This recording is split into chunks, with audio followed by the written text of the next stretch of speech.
continuing with recommendations for the new year for books. It's December 14th as I'm recording this, the evening, so I'll post it when I'm done, so a lot of people wouldn't probably see this tonight. The 15th, Christmas is then 10 days away, but New Year's is still 16 days away, 17 days away if you see this tonight.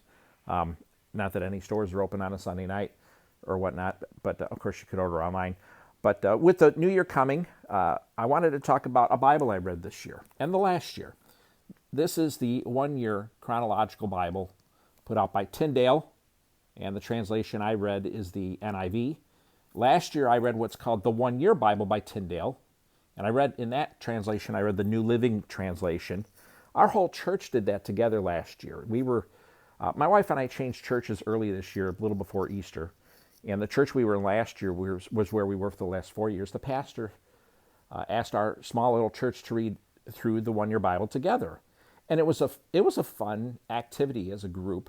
Also, our midweek Bible study, we used the New Testament portion for what our focus was. So we talked through the New Testament on our midweek studies. It was pretty cool. The one-year Bible, and that's a good Bible, has 4 readings per day. It's got an Old Testament reading and a New Testament reading, and you just start in Genesis and Matthew, and it plugs through those in order. And it has a psalm and a proverb every day. Now, what's different about these Bibles is instead of, like to read the Psalms a lot of times in the Bible, you flip right to the middle of the Bible, and the Proverbs are right after the Psalms, and Matthew is about 2/3 of the way through the Bible, 3/4 of the way through the Bible.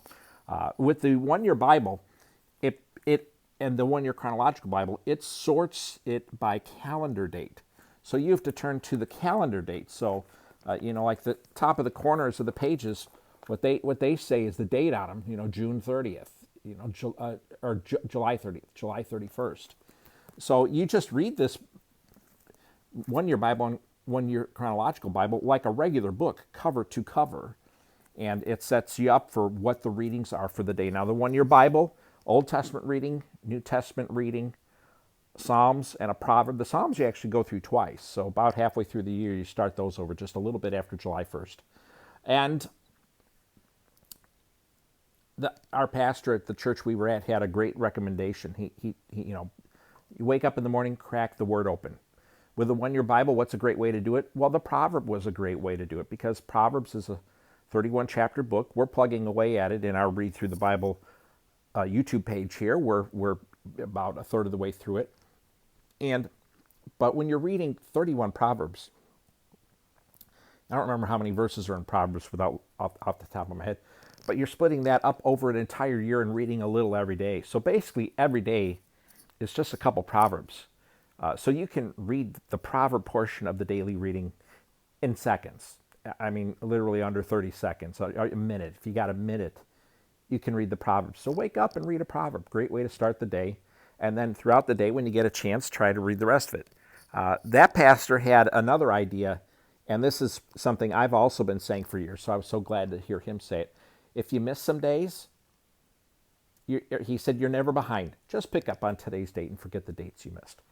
So that's the one-year Bible. Old Testament, New Testament, Psalms, and a proverb every day. Now, if you get on your smartphone, the Bible app by YouVersion, they also have it on there so you can listen to it, but I always encourage people to get a hard copy and read it. Now also, this one that I read this year, the one-year chronological Bible, also is on the Bible app by YouVersion, and so you can select that Bible reading plan and you can listen to that too. The one-year chronological Bible, just like the one-year Bible, you read it cover to cover in order. You don't have to flip back and forth around looking for where's the Psalms or where's the Proverbs, where in the world is Obadiah. You just read January 1st. Then you go to January 2nd. You just read, day by day, and you get to the back of the book so you can see it's December, so I'm pretty near the end here.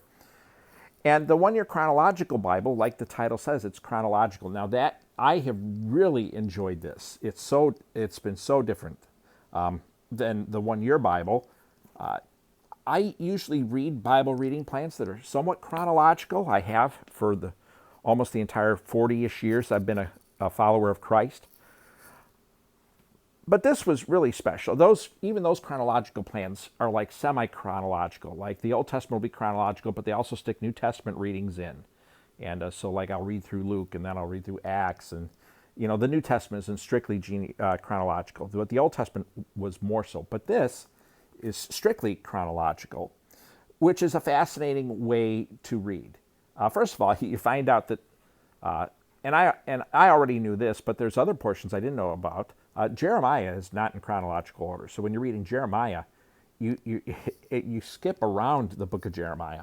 But not only is Jeremiah not in chronological order, there are actually other books that are not in chronological order, and this one puts them in order for you by using clue words. There are clues in the readings, and there's some scholarship involved. But so that was fascinating. What's also fascinating with the chronological read, besides the fact that you don't read the New Testament until September, and then you read only New Testament, but what I've really enjoyed with it is all the parallel passages are put together. So if an account is in, and this happens a lot, is in Samuel and Chronicles, both of them are put on the same day, and you read them both. If it's in Kings and Chronicles, same day. Or Kings, Chronicles, and Isaiah sometimes might tell the same account of an event, and it'll put them together. The Gospels, there's 4 Gospels, Matthew, Mark, Luke, and John. Matthew, Mark, and Luke are called the Synoptic Gospels. Optic coming from I, and syn from coming same, like synonym, same meaning. So synoptic is the same I. Matthew, Mark, and Luke read a lot alike, and it seems like that perhaps that the authors did, as they wrote, use source material with maybe it was one of them, one over the other. Maybe Matthew wrote first, maybe Mark wrote first, but there still are differences between their accounts. Sometimes one of them will tell a more detailed account, adds a little more info that another one doesn't add. But what was interesting as I read through this is I would hear accounts in Kings and Chronicles, or I would read multiple accounts of something in the Gospels, like, say, the feeding of the 5,000. I would listen to the audio from the Bible app by YouVersion, and I'm getting no endorsements or payments for anything I talk about, whether it's a book or an app. These are just things that I use, and I like to and I want to share them. As I would read these parallel descriptions of an event in history, what I would do is the first one I would read, say, like the King's account, and listen to the audio at the same time. And then as it got to the Chronicles part, what I would do is I'd start reading the King's portion again while listening to the Chronicles portion to see what was different, to see what the Chronicle author would leave out, or maybe he'd add in a detail that the King author didn't do. And same with the accounts of the apostles as they wrote the Gospels. The reading of the feeding of the 5,000, or perhaps the healing of a certain person. Interesting as the parallel accounts are laid one after another, to read the first one, and then as I listened to the others, reread that first one over and over. So I'd read Matthew, but then then the Bible app would start reading the Mark account, and I'd read the Matthew account over again as I listened to the Mark account and see what differences there were. And then it would get to Luke, and I'd still read Matthew and see, well, how does Luke differ from Matthew? What does Luke add that Matthew doesn't, or what does Luke leave out that Matthew had? I've really enjoyed it. It's been a fun read. It's honestly tempting to do this again next year. I like it a lot. I've thoroughly enjoyed it through the Bible app by YouVersion. And I keep saying by YouVersion because if you just say the Bible app, I don't know what people may download. So I specifically mentioned YouVersion. That's the one I use. It's free. Along with that, I sent the invite to several friends. So, 8 people or so signed up. But four guys have consistently been doing it. There's 4 of us that have been consistent throughout the year and doing it together. And it's tempting to do this again. Again, I really enjoyed it. I enjoyed the chronological method and comparing the parallels and seeing the similarities and differences in the parallel accounts. But with that Bible app, myself and other friends, we're going to use what's known as, it used to be called the Discipleship Journal Reading Plan. Now it's known as the Navigator's Bible Reading Plan. But this is a really nice Bible. You can get it at really any bookstore. I'm sure Barnes & Noble. My Book's a Million down the road, 10 minutes from me, has a lot of them. You can also order from Tyndale's website. I don't know if it's tyndale.com or tyndale.org or what they are. It's a publishing company, so it's probably a .com. And if you want the one-year chronological Bible, Tyndale is the owner of the New Living Translation and the Living Bible. So those two are their main ones, and those are great to read. But you can buy this chronological Bible in a King James, in a New King James, in an NIV. I think ESV is available with it. That might not be the case. The Message, they have it in the Message, and the reason I say the ESV might not be available with them is because Crossway, who's the publisher that owns the rights to the ESV, they put out their own ESV chronological Bible. Now, that's probably also very good. I can't comment on that one. I haven't read it, so I don't know exactly how identical to this it is. Perhaps maybe they think the order is a little bit different. And sometimes that can happen because prophets like Obadiah, as scholars discuss when Obadiah lived, when he wrote, what were the circumstances that he wrote.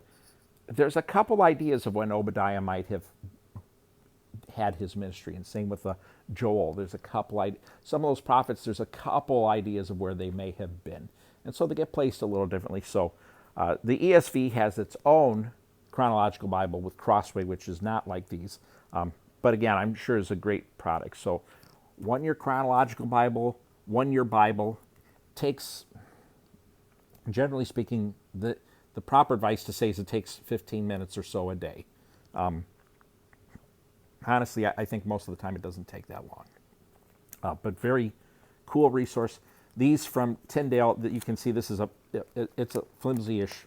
It's not hardback, it's not leather, it's some sort of like paperback-ish type cover.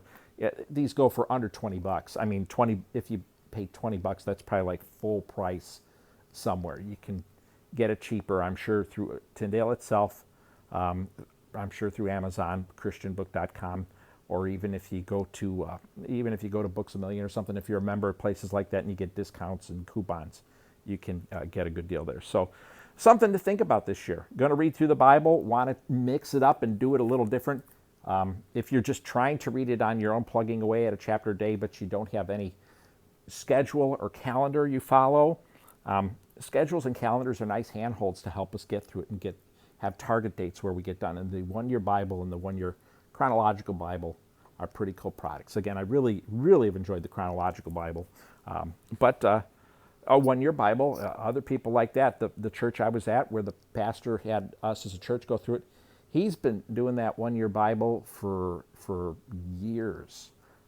My brother and sister-in-law, they listen to a podcast called the Daily Audio Bible.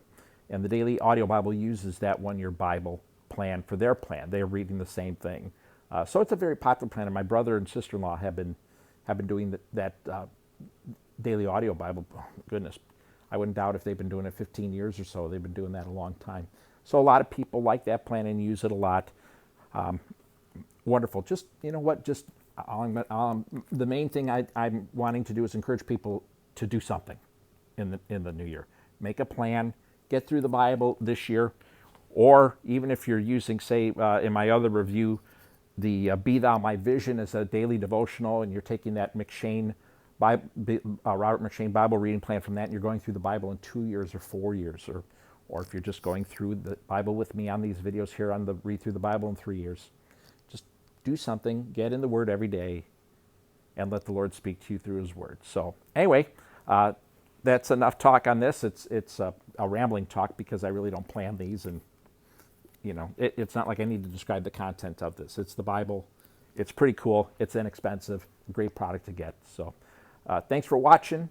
Hope you have a wonderful day.